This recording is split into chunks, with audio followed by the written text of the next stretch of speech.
The photograph arrived at the Historical Restoration Laboratory on a grey Tuesday morning in March 2019. It came sealed in archival packaging, accompanied by a handwritten note from an elderly woman named Margaret Chen, who had discovered it in her grandmother's attic in Portland, Oregon.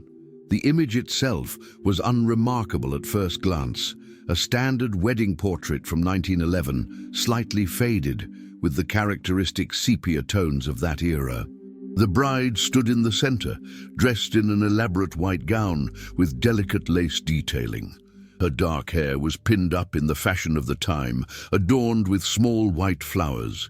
In her hands, she held a modest bouquet of what appeared to be roses and baby's breath, arranged with the precision expected of wedding photography from that period. Dr. Samuel Hartwell, the lead restoration specialist at the laboratory, examined the photograph under normal lighting first. He'd been restoring historical images for over 30 years, and he could immediately tell this was a quality piece, well composed, properly exposed, and preserved reasonably well, despite more than a century passing. The bride's expression caught his attention. Unlike many wedding photographs from this era, where subjects maintained rigid, formal poses, this woman's face held something different. There was a hint of melancholy in her eyes, a slight tension around her mouth that suggested she was holding back a smile, or perhaps concealing something else entirely. "Interesting," Hartwell muttered to his assistant, Rebecca Torres, as he carefully positioned the original photograph under the restoration scanner. The device, a state-of-the-art multi-spectral imaging system, could capture wavelengths of light invisible to the human eye. It had revolutionized historical photo analysis, revealing details hidden for generations beneath layers of damage, fading, and time itself. The scanning process took several hours. Hartwell and Rebecca worked methodically, adjusting the wavelengths and creating multiple digital layers of the image. The groom, standing stiffly beside his bride with one hand on her shoulder, gradually became clearer with each pass. The background, a painted studio backdrop depicting a garden scene, emerged with new definition. The photographer's studio marks became visible in the corners. Everything was exactly as expected for a professional portrait from the early 1900s. But as Hartwell enhanced the resolution around the bride's bouquet, he noticed something peculiar. There was a shadow beneath the flowers that didn't match the natural fall of light in the photograph. He leaned closer to his monitor, his eyes narrowing with concentration. Using specialized software, he began to isolate that specific region, removing the interference of the flowers themselves through careful digital manipulation. "Rebecca, come look at this," he called out, his voice carrying a note of uncertainty that was rare for him. Rebecca approached the workstation and studied the enhanced image. At first, she saw nothing unusual. Then Hartwell adjusted the contrast, bringing out details that had been invisible for over a century. Beneath the bouquet, partially obscured by the flowers and the shadows they cast, was a shape. It wasn't a hand, it wasn't fabric. It was something three-dimensional, something metallic based on the way it reflected light. "What is that?" Rebecca whispered, leaning even closer to the screen. Hartwell didn't answer immediately.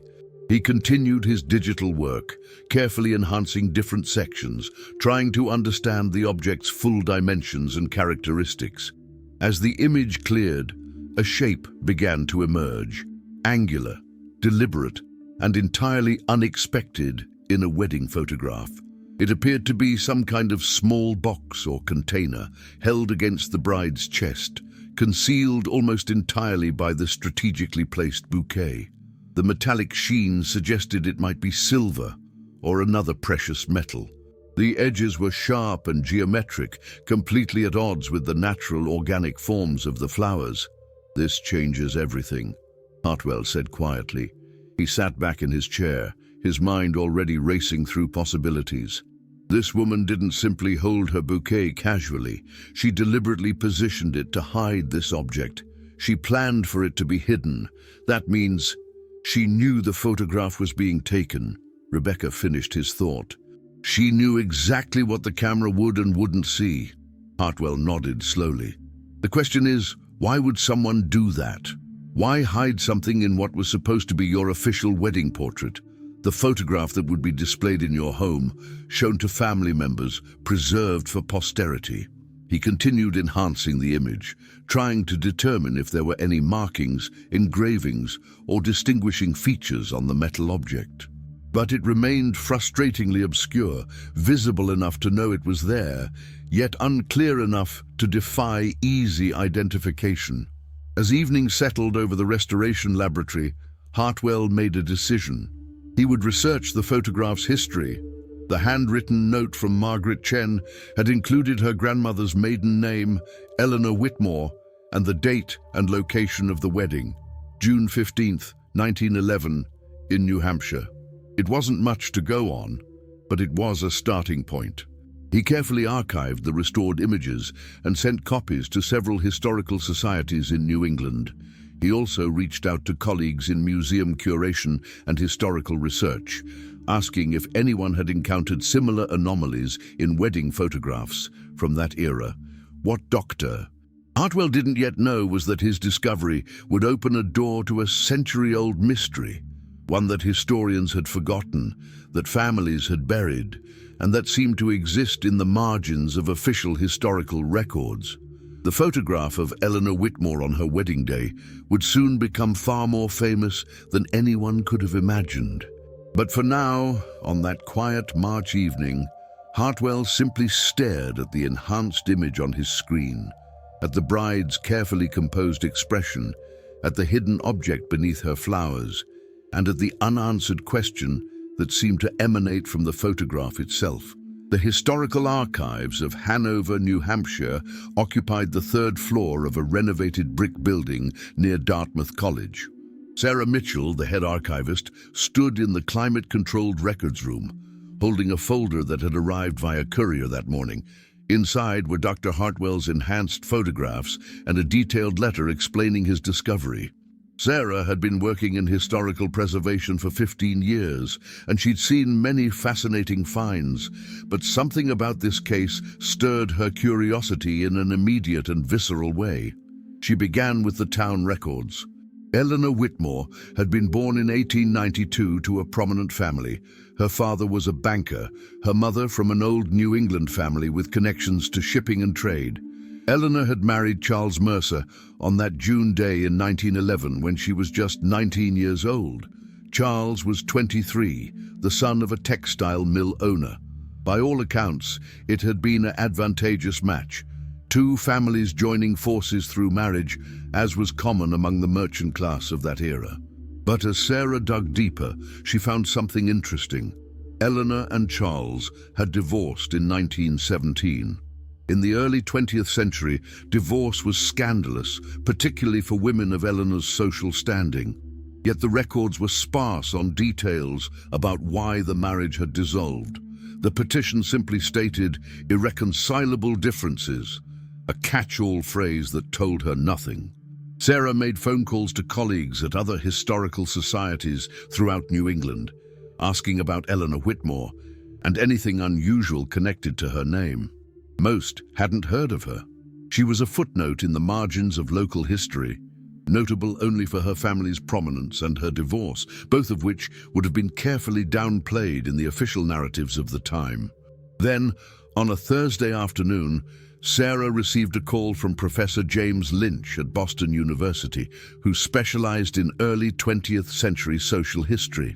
"I think I might have something," he said, his voice carrying an edge of excitement. "Eleanor Whitmore appears in a journal I've been analyzing, a private diary kept by her mother, Catherine, from 1911 to 1915. It's been in the university's collection for years, mostly unstudied because it was considered too fragmentary. But there are passages that might be relevant." Sarah drove to Boston that Friday morning. Professor Lynch met her in his cramped office, surrounded by stacks of books and archival boxes. He carefully opened the leather-bound journal and turned to a marked page, dated June 16, 1911, the day after Eleanor's wedding. The handwriting was elegant but hurried. Catherine Whitmore had written, "Eleanor's wedding was today. It proceeded as planned, though I noticed my daughter's demeanor was not that of a joyful bride. When I asked her about the ceremony, she said only that she had done what was necessary. Charles suspects nothing, I believe. Eleanor wore the bouquet precisely as instructed, and the photographer seemed not to notice the object beneath. My heart aches for what she must do next, but we cannot speak of it. Some secrets must remain buried, as they are the only protection we have." Sarah and Professor Lynch exchanged glances. The passage raised far more questions than it answered. What object, what was Eleanor required to do, and what kind of protection did these secrets provide? As they continued reading through the journal, a pattern emerged. Catherine made occasional cryptic references to Eleanor's situation. In July, she wrote, "The package has been delivered to the address in New York as planned. Charles remains ignorant, which is as it must be." In August, "Eleanor's health deteriorates from the stress. I worry for her, but she insists this is the only path forward. The arrangements are final." By November of that year, the references became more desperate. Eleanor has written to say that she can no longer maintain the deception. She wishes to leave Charles and return home. I have advised her to wait, to see if circumstances change, but she is resolute. I fear what her departure might reveal. "This is remarkable," Sarah said, looking up from the journal. "Eleanor was involved in something her mother called necessary, something she used her wedding photograph to conceal. And it seems to have been something she wanted to leave Charles over." "There's more," Professor Lynch said. He pulled out another folder. "I did some additional research after finding those passages. I discovered that Eleanor didn't just divorce Charles Mercer in 1917. She left the country. She moved to Canada, specifically to Toronto. She lived there quietly until her death in 1962. She never remarried. She had no children. And there's almost no record of what she did during those 45 years. The puzzle was becoming more complex. A young woman married at 19, concealing something in her wedding photograph, involved in secret arrangements, maintaining deceptions, and then ultimately escaping her marriage and her country.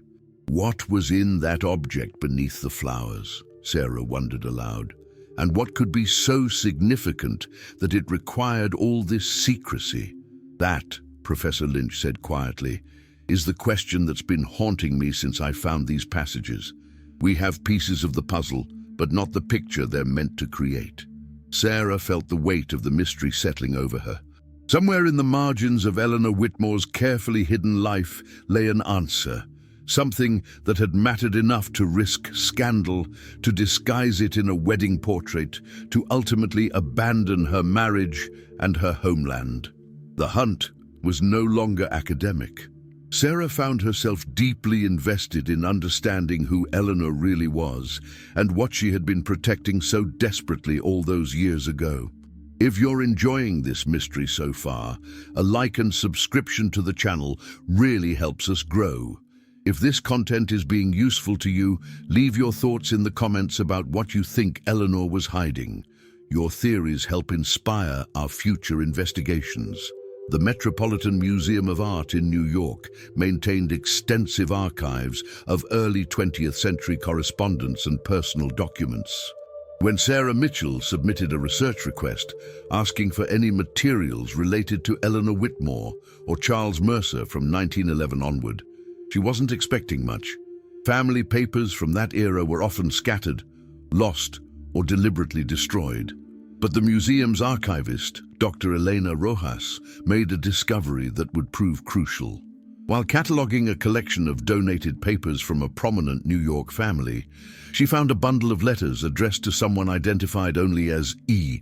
The letters were from a woman named Margaret Hayes, dated between 1911 and 1915.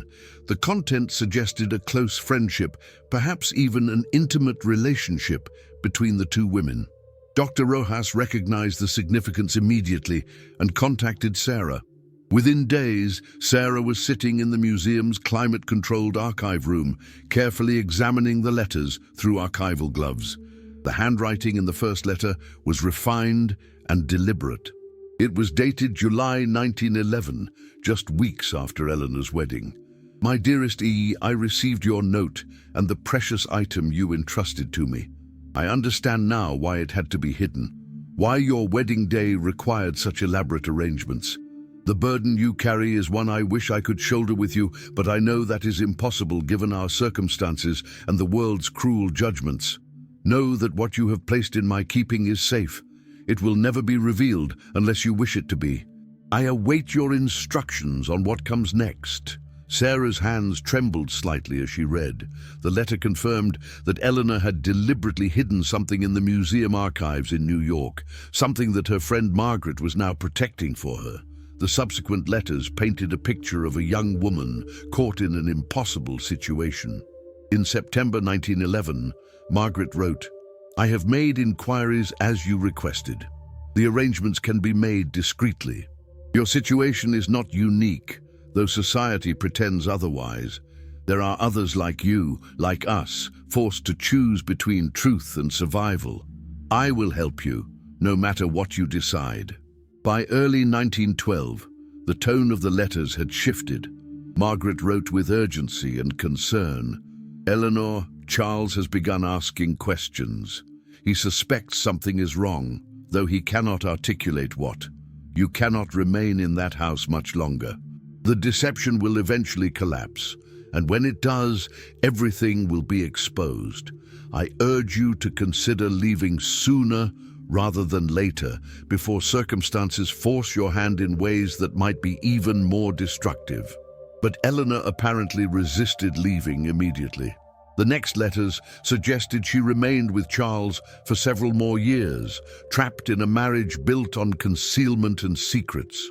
Then in 1916, Margaret's tone became darker. "I received your last letter, and I am deeply troubled by what you describe. Charles has become suspicious and angry. His treatment of you seems to have grown increasingly harsh. Eleanor, you cannot continue like this. Your health suffers, your spirit withers. Whatever you are protecting by staying with him, it is not worth the price you are paying. Please, I beg you, leave him. Come to Canada with me. We can start again. Nobody needs to know the truth except us." Eleanor apparently took this advice in 1917, when she finally divorced Charles. But what happened to the object she'd hidden, the thing carefully concealed in her wedding bouquet? Sarah discovered the answer in the final letter, dated March 1917. "Before you leave for Toronto, I want you to know that I am returning the item you left in my care. You must take it with you to Canada. I cannot keep it here any longer. Too many questions are being asked. Too many people are becoming curious. Once you cross the border, you will be beyond their reach. Do what you need to do with it then. Whether you keep it, destroy it, or find some other solution, the choice will finally be yours to make. Not your mother's, not Charles's, but yours alone." Sarah sat back, her mind reeling. Eleanor had retrieved the object and taken it with her to Canada, where she'd lived in obscurity for 45 years. But what had she done with it? Had she kept it hidden? Had she destroyed it? Or had she revealed it to someone she trusted? That night, Sarah made a crucial decision. She would travel to Toronto. She would research Eleanor's life there, interview any descendants of Eleanor's acquaintances, search historical records, and try to trace what happened to the mysterious object that had started on Eleanor's wedding day in 1911. The mystery was no longer confined to a single photograph. It had expanded into a life story, a narrative of concealment, sacrifice, and ultimately, escape. As Sarah prepared for her journey north, she couldn't shake the feeling that Eleanor Whitmore's secret had been carefully preserved, passed down through carefully guarded channels, protected by people who understood its importance. The question that haunted her was simple but profound. Why had this secret mattered so much? Toronto in 1917 was a bustling industrial city, far removed from the merchant society of New England. It was also a place where people could disappear if they wanted to, where identities could be recreated, where scandal held less power, and where a woman could live quietly without constant social scrutiny. Eleanor Whitmore arrived there in April 1917, traveling under an assumed name. She took rooms in a respectable boarding house in the Yorkville neighborhood and began building a new life, carefully constructed to draw minimal attention.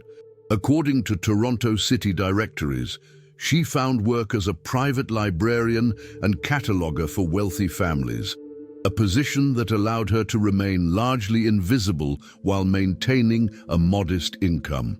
Sarah spent 3 weeks in Toronto, working with local archivists and historians to piece together Eleanor's life there.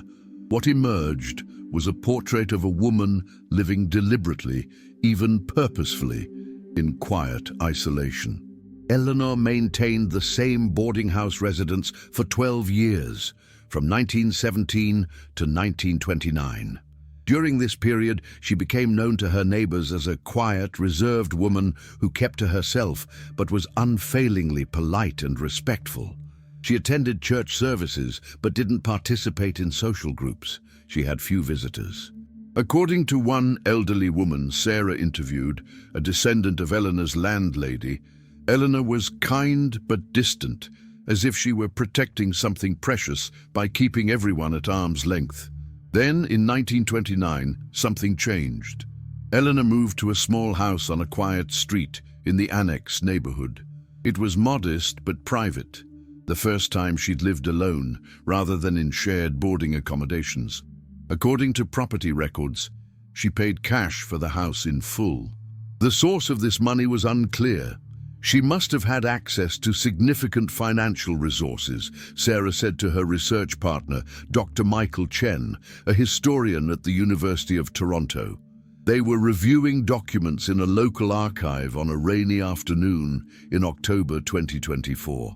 Her earnings from cataloguing work wouldn't have been substantial enough to purchase a house outright, even a modest one.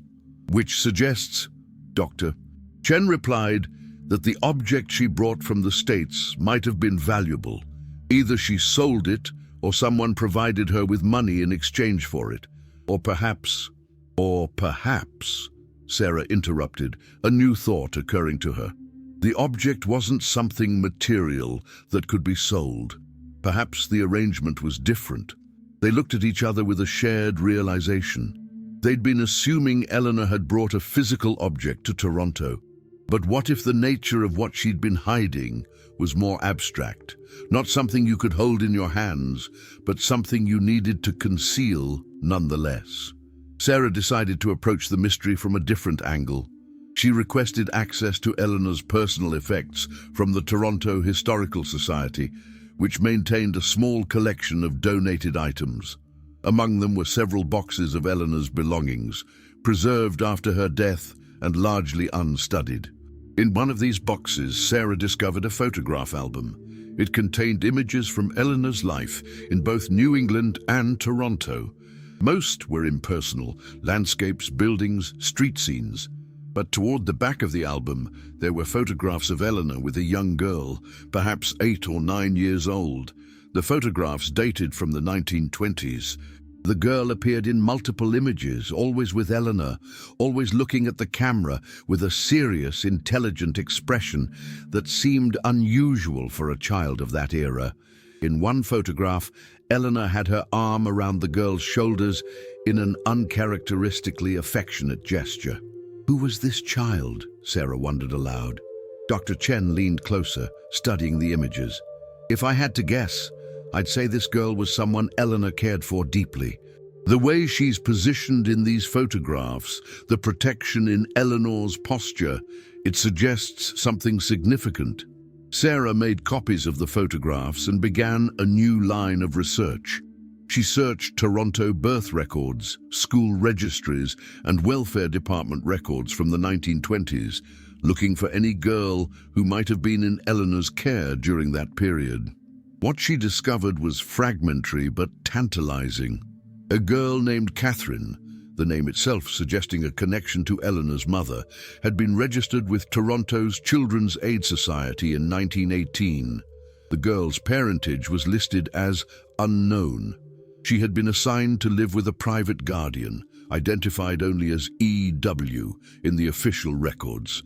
Catherine had attended school in Toronto, completing her education through the 1930s. There was a gap in records from 1935 to 1940, after which Catherine appeared in records as a nurse, working at Toronto General Hospital under the married name Catherine Morris. E.W., Dr. Chen said quietly. Eleanor Whitmore. Sarah felt a chill run through her. Eleanor brought someone with her to Canada, not just a secret object, but a child, a girl whose parentage was unknown. The implications were staggering. Eleanor had left her marriage to Charles Mercer in 1917. But what if her decision to leave hadn't been entirely about escaping a painful deception? What if she'd left because she'd needed to claim custody of, or at least guardianship over, a child whose very existence was the secret that had to be hidden? The object in the wedding photograph, Sarah said slowly, wasn't an object at all.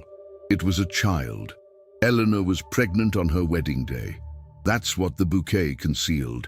Dr. Chen nodded grimly. A pregnancy hidden from her new husband, hidden from society, hidden from everyone except her closest confidants. In 1911, that would have been utterly scandalous. For a young woman of Eleanor's social standing, it would have meant complete social ruin. So she married Charles, concealed her pregnancy long enough to reach safety, and then left with her child, Sarah reconstructed. She came to Toronto, where nobody knew her, where she could claim the girl as her ward without questions. They built a life together in obscurity.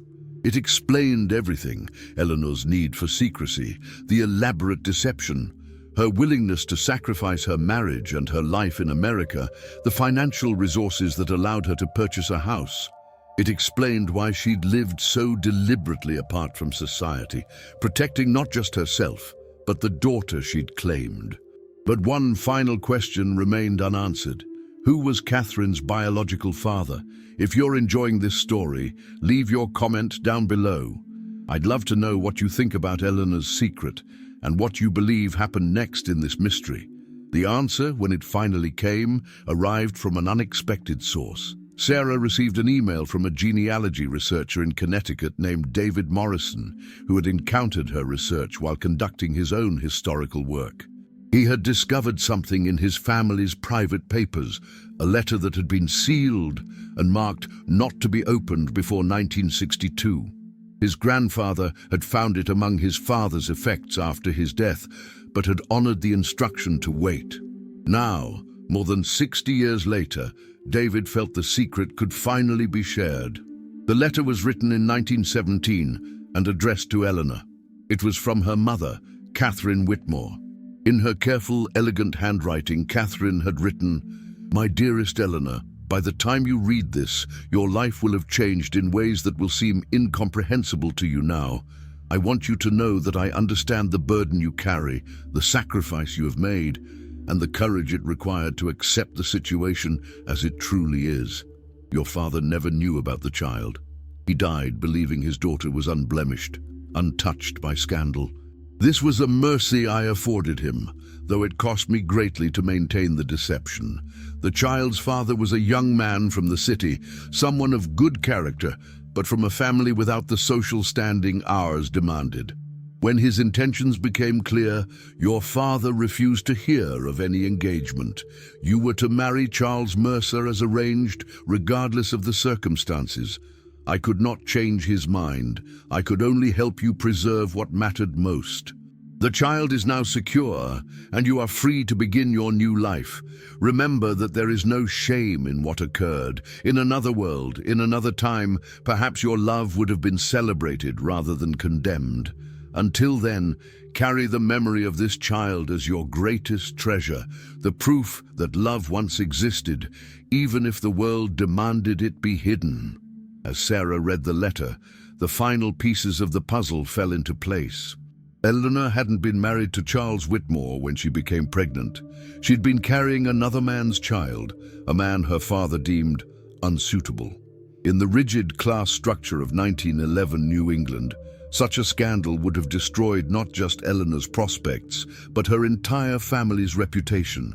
So her parents had arranged for her to marry Charles immediately, making it appear that the child was his. Eleanor had hidden her pregnancy on her wedding day beneath the strategic placement of flowers, buying time until she could escape to Canada with her child. But there was still something that didn't quite fit. If Eleanor had claimed the child as her own daughter in Toronto, if Catherine had grown up as Eleanor's ward, then how had the secret been maintained? Birth records, school registrations, all would have been questioned at some point. Sarah decided to visit the Toronto Public Library's genealogy section one more time, looking specifically at Catherine Morris's records. What she found there would complete the picture. Catherine Morris, the girl who'd grown up as Eleanor's ward, had become a respected nurse at Toronto General Hospital. She'd married a hospital administrator named James Morris in 1938. She'd had 2 children, both born in Canada, both bearing the Morris name. And according to biographical notes in hospital records, Catherine had insisted on documenting all of Eleanor's care in her final years, maintaining detailed notes on Eleanor's health until her death in 1962.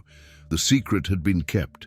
Eleanor's child had lived a normal life, had married, had children of her own.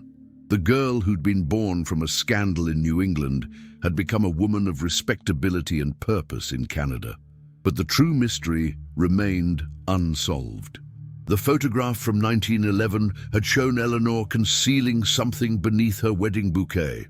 Sarah and the research community had concluded that something was a pregnancy, an interpretation that explained the emotional weight of Eleanor's life story. But was it the truth? The photograph itself offered no definitive answers. Enhanced and analyzed from every possible angle, it showed only shadows and suggestions. The object beneath the flowers remained forever obscured, visible enough to know something was there, yet indistinct enough to defy certain identification. Eleanor's diaries, if she kept any, had never been found. Catherine Morris's private papers, beyond a few scattered notes about her mother's health, had apparently been destroyed. The letters from Margaret Hayes ended in 1917, the story of their connection disappearing into history's vast silences. What remained was a single restored photograph from 1911, a collection of archival fragments, and a question that might never be fully answered. What was Eleanor Whitmore really hiding on her wedding day? Was it truly a pregnancy? A child conceived in love but born into scandal? Or was it something else entirely? Something that required this elaborate deception, this sacrifice of an entire life, this voluntary exile to a foreign country. The photograph sits in the archives now, carefully, preserved, labeled with all the historical context that modern research has revealed. Visitors can view the enhanced versions, can see the shadow beneath the flowers, can read the documented accounts of Eleanor's life and the choices she made. But the shadow remains a shadow. The mystery endures. Perhaps that is as it should be. Some secrets are meant to resist complete revelation. Some mysteries are more powerful precisely because they remain unsolved, because they speak to the hidden struggles of ordinary people caught in extraordinary circumstances, forced to make impossible choices in a world that offers no compassion for their dilemmas. Eleanor Whitmore lived quietly in Toronto for 45 years after leaving New Hampshire. She protected someone or something precious enough to justify a lifetime of seclusion.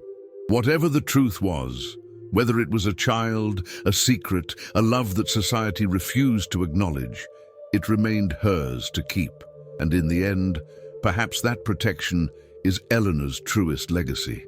Not the answer to the mystery, but the fierce, quiet determination to guard what mattered most, even at the cost of everything else. If you loved this mystery, share your thoughts in the comments. What do you think Eleanor was really hiding? Did you have a different theory about what's beneath that bouquet? I'd love to read your comments and theories. It helps our community grow. If you haven't subscribed yet, now is the perfect time. Click the subscribe button and activate the notification bell so you don't miss our next historical mystery. We're constantly uncovering forgotten stories hidden in plain sight, and we'd love to have you join us on this journey.